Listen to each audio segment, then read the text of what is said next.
कैसे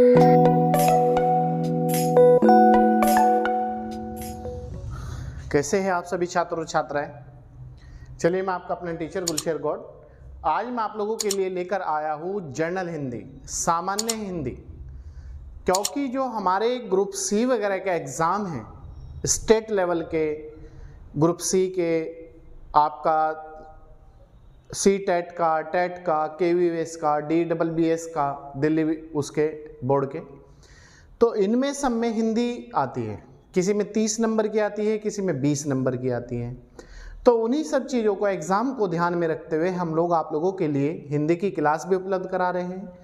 और हिंदी में हमारा जो क्लास है वो है आज 26वीं क्लास, और टॉपिक जो चल रहा है हमारा हिंदी में वो चल रहा है अलंकार। पिछली बार मैंने आपको अलंकार की परिभाषा बताई थी, उसमें हमने आपको अलंकार, पहला जो अलंकार है हमारा वो कंप्लीट करा दिया।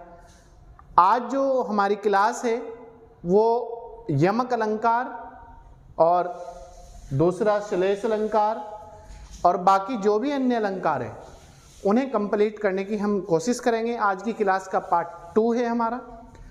आप हमारे साथ लगातार कंटिन्यूटी के साथ जुड़िएगा और ज़्यादा से ज़्यादा लोगों को इस वीडियो को शेयर कीजिएगा। और अगर आप हमारे YouTube चैनल पर पहली बार आए हैं और प्रतिदिन आप अपने कंपटीशन की तैयारी को आगे बढ़ाना चाहते हैं, बिना फीस दिए निःशुल्क तैयारी के माध्यम से आप हमारे साथ जुड़ सकते हैं। और हमारे चैनल को आप सब्सक्राइब कर लीजिएगा और एक प्यारा सा कमेंट भी आप जरूर कीजिएगा। चलिए आइए देखते हैं। विषय हमारा सामान्य हिंदी और टॉपिक है हमारा अलंकार। अलंकार, ठीक है। अलंकार का आज पार्ट 2 है। इससे पहले हम पार्ट 1 कर चुके हैं, पार्ट 2, ठीक है। देखिए, यमक अलंकार दूसरा हमारा जो अलंकार है वो यमक अलंकार है। यमक अलंकार की पहचान एग्जाम में हम कैसे करते हैं और कैसे हमें पहचान होती है? जब एक शब्द की आवृत्ति एक से अधिक बार हो, मतलब कोई भी शब्द है जैसे जब, जब, जब, जब, तो एक से अधिक बार हो रही नहीं, जब जब की आवृत्ति, ठीक है, एक से अधिक बार हो या कई बार होती है। क्या तो एक से अधिक बार हो या कई बार होती है, और उसका अर्थ अलग अलग होता है, मीनिंग भी उसका अलग अलग होता है, उसे यमक अलंकार कहा जाता है।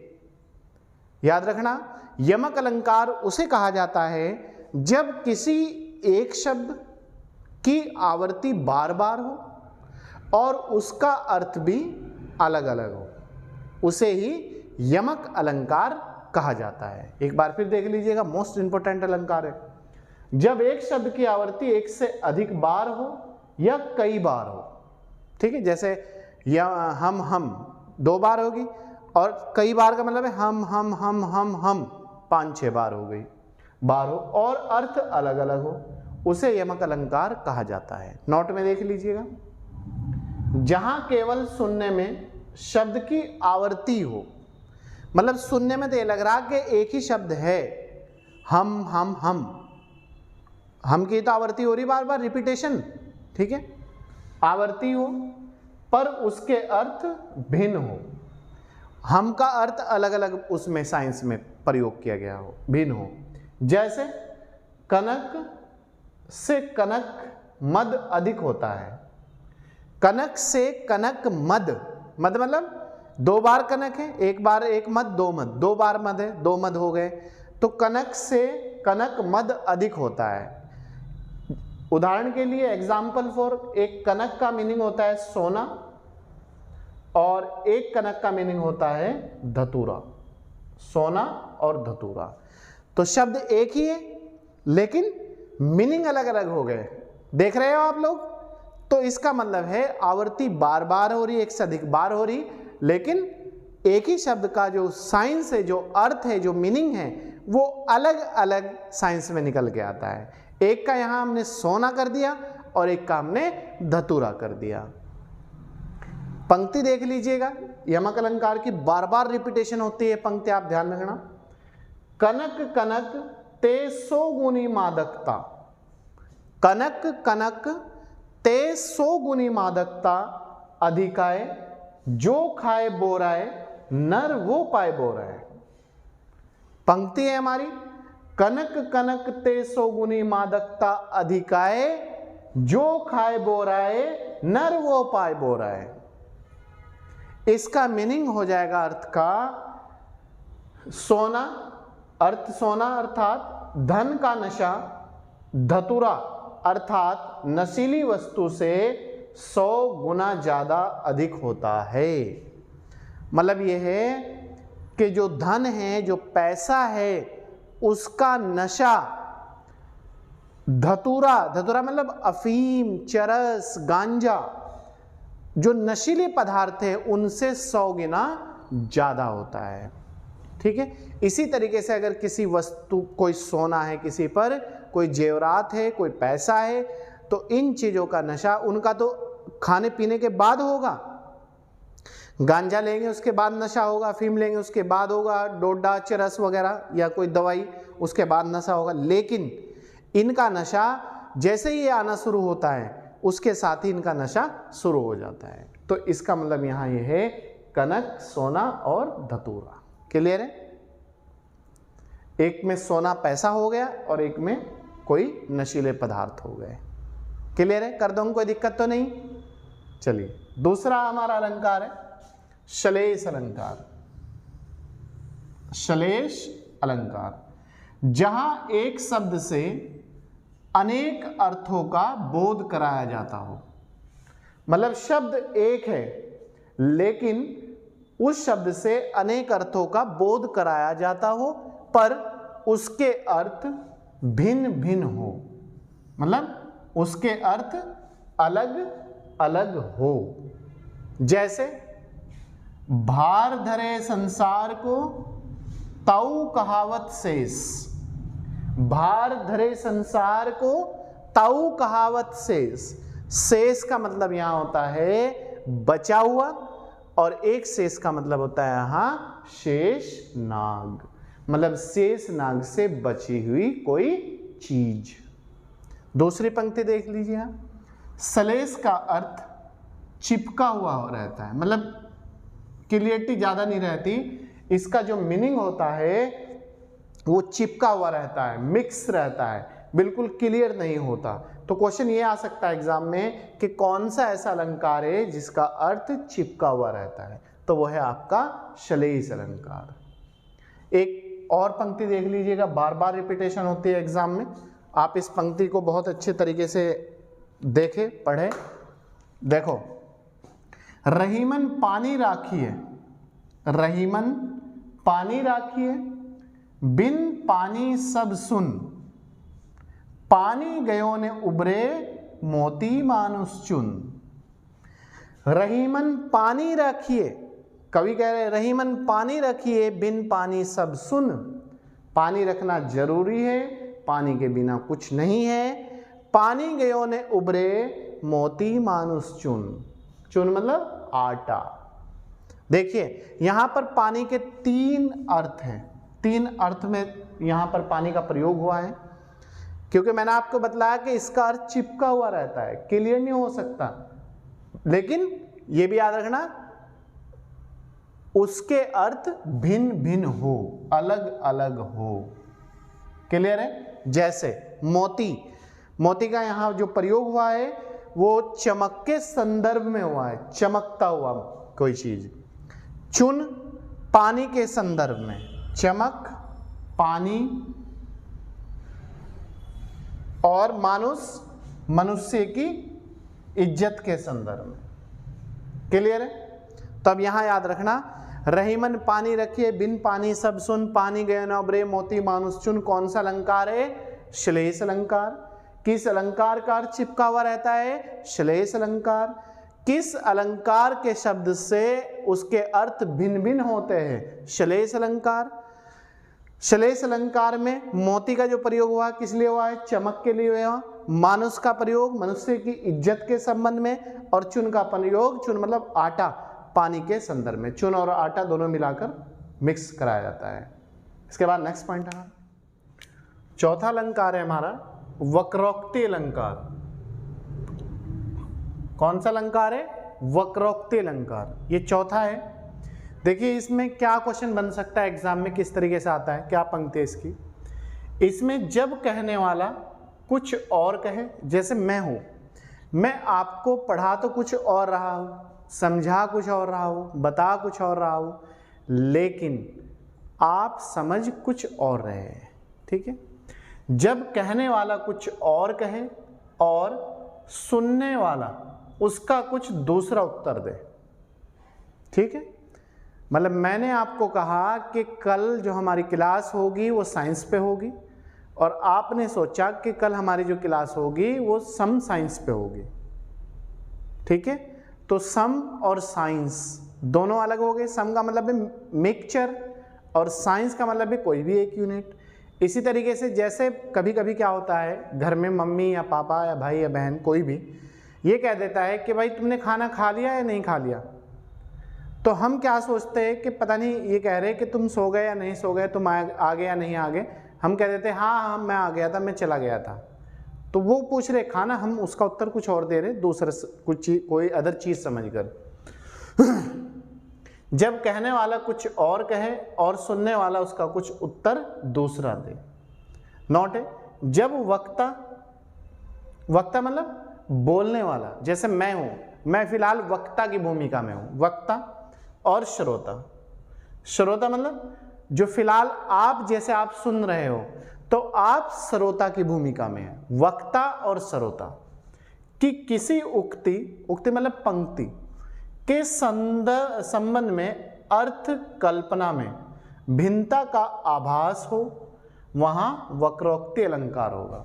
देखो कल्पना मतलब सोच विचार, वक्ता कुछ और कहता है, श्रोता कुछ और इमेजिंग या कल्पना करके कुछ और करता है, तो उसे कहते हैं वक्रोक्ति अलंकार। एक बार फिर देख लीजिएगा।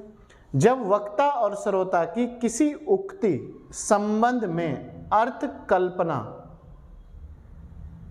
कल्पना मतलब इमेजिंग में भिन्नता, भिन्नता मतलब अलग का आभास हो, वहां वक्रोक्ति अलंकार होता है। नोट है। कभी कंठ, ध्वनि या अन्य किसी प्रकार से कहे हुए वाक्य का दूसरा अर्थ निकलता है। मतलब कभी कंठ मतलब गले से जो आवाज निकलती है उसका दूसरा अर्थ निकल जाता है, और कभी कोई वाक्य हमने पढ़ा है, लिखा है, सुना है, देखा है, उसका हम मीनिंग दूसरा निकाल लेते हैं, अर्थ निकलता है। जैसे पंक्ति है, बहुत इंपॉर्टेंट है, बार बार एग्जाम में रिपीट होती है। खोलो जू किवाड़, किवाड़ मतलब खोलो जो गेट, किवाड़ दरवाजा, खोलू जू किवाड़ तुमको हो एतवार। मतलब मैं जब किवाड़ खोलूं अगर तुमको मेरे पे एतवार हो, भरोसा हो। हरि नाम है हमारो, हरि नाम है हमारो बसो कानन प्रहार में। कृष्ण जी कह रहे हैं कि अगर आपको मेरे पे भरोसा है, अगर मेरे पे इत्मीनान है, तो आप गेट खोल दीजिएगा। कृष्ण नाम है हमारा, और बसो कानन प्रहार में, हो घनश्याम बरसो जू काही खार में।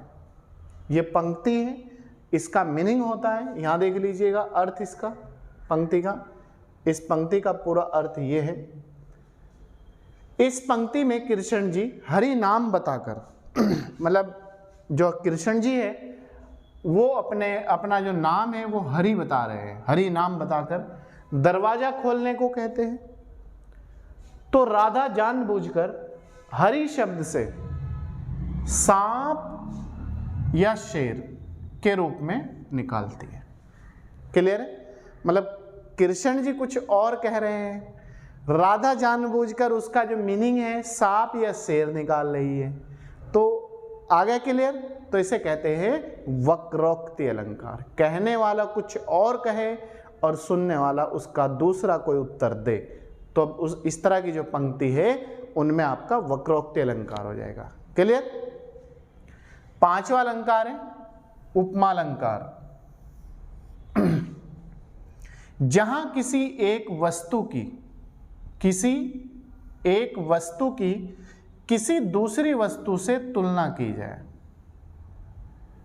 याद रखना, दो चीजों में अगर तुलना हो रही है, वो दुनिया की कोई भी चीज हो, जमीन से लेके आसमान तक, वहां आपका उपमा अलंकार होगा। चाहे कोई लड़की की तुलना हो, लड़के की तुलना हो, एक वस्तु से दूसरी वस्तु की तुलना हो, पेड़ पौधों की तुलना हो, फूल की तुलना हो, कुछ भी XYZ, या किसी वस्तु में समान धर्म प्रतिपादित या दिखाई दे, मतलब किसी वस्तु में इक्वलिटी दिखाई दे, एक बराबर, वहां उपमा अलंकार होगा। याद रखना, या किसी वस्तु में समान धर्म प्रतिपादित, समान साइंस, उसका समान मीनिंग निकलता हो, दिखाई दे, तो वहां उपमा अलंकार होगा। जैसे लड़की फूल सी सुंदर है, तो तुलना, लड़की फूल सुंदर है, कुछ तुलना तो नहीं है इसमें, लेकिन लड़के और फूल की तुलना जो की गई है वो सी द्वारा की गई है। लड़की फूल सी सुंदर है। राहुल साहुल से अच्छा है। अनार का पेड़ आम के पेड़ से बहुत अच्छा है। ठीक है, तो इस तरह। नेक्स्ट है, दूसरी पंक्ति देख लीजिएगा। दिवासन का समय, दिवासन मतलब शाम, याद रखना, दिवासन का मतलब होता है शाम। दिवासन का समय मतलब जब सूरज छिपता है, अंधेरा सा होने लगता है। दिवासन का समय मेघ में, आसमान, मेघ मतलब बादल, याद रखना, मेघ मतलब बादल, आसमान से उतर रहे। परी सी संध्या सुंदरी धीरे धीरे। संध्या मतलब शाम।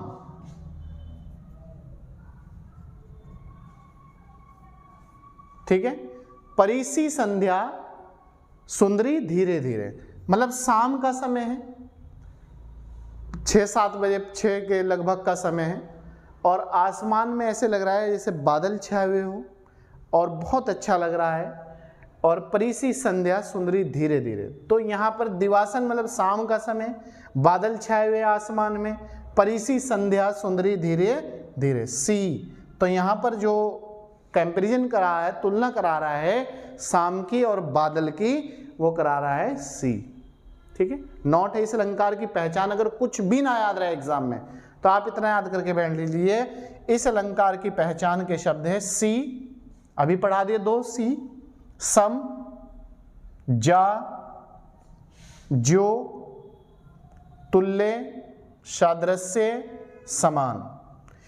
अगर आपने ये 6-7 वर्ड है, अगर आपने ये याद करके बैठ जाए, चाहे पंक्ति भी आपके एक बार याद ना रहे एग्जाम के लिए, आप एग्जाम में नंबर लेके आएंगे। छोड़ नहीं सकते इसे उपमा अलंकार को आप। ठीक है, देखो कह देते ये उससे सुंदर है, या उससे बहुत ही सुंदर है। सी, सम, यह उसके समान है। जा, यह उसके द्वारा जा रही है या जा सकता है।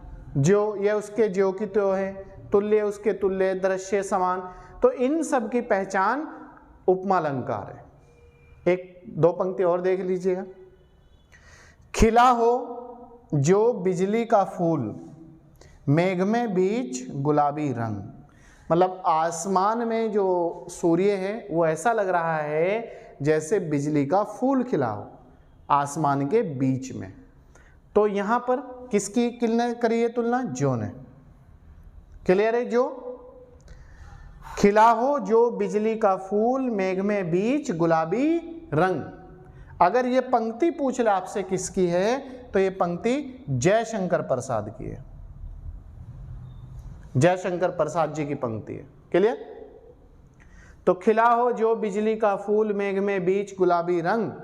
तो जो की तुलना, जो इसकी तुलना कर रहा। अगर आपके ये वर्ड याद हो गए ना, सी, सम, जा, जो, तुल्य, सदृश्य, समान, तो आप अपने आप को बेहतर मानना और आपकी तैयारी बेहतर है। आप इसे एग्जाम में अगर ये अलंकार आता है तो आप करके आएंगे एग्जाम में, मैं कह रहा हूं इस चीज को। नेक्स्ट एक पंक्ति और देख लो। सतरंगों के इंद्र धनुष सी स्मृति उर्मे छाई, यहां भी सी है देखो। सतरंगों के इंद्र धनुषी स्मृति उर्मे छाई, यहां भी सी से तुलना हुई है। ये पंक्ति अगर पूछ ले महादेवी वर्मा जी की पंक्ति है, क्योंकि कभी कभी एग्जाम में पंक्ति पूछ लेता है किसकी पंक्ति है। अलंकार तो पूछता ही है लेकिन पंक्ति भी पूछ लेता है। ठीक है, कोई दिक्कत यहाँ तक? ये 4 अलंकार 5 अलंकार आज हमने कंप्लीट करे हैं पार्ट 2 में। पार्ट 3 में हम कंप्लीट अपने जो अलंकार है वो कर लेंगे, आप निश्चित रहे। अब आप पार्ट 1 और पार्ट 2 अब मिलाकर पढ़ें। कोई भी आपको समस्या है तो आप हमें कॉल भी कर सकते हैं और आप हमें कमेंट बॉक्स में कमेंट करके भी बता सकते हैं। और आपको हिंदी सब्जेक्ट के बाद और कौन सा सब्जेक्ट पढ़ना है आप वो भी बताइएगा, आप हमें कमेंट बॉक्स में अपना कमेंट उत्तर दें। चलिए, मैं आपका अपना टीचर गुलशेर गौड़, मिलते हैं आपसे नेक्स्ट क्लास में। तब तक आप अच्छी तरीके से तैयारी करें और आगे बढ़ें। Thank you.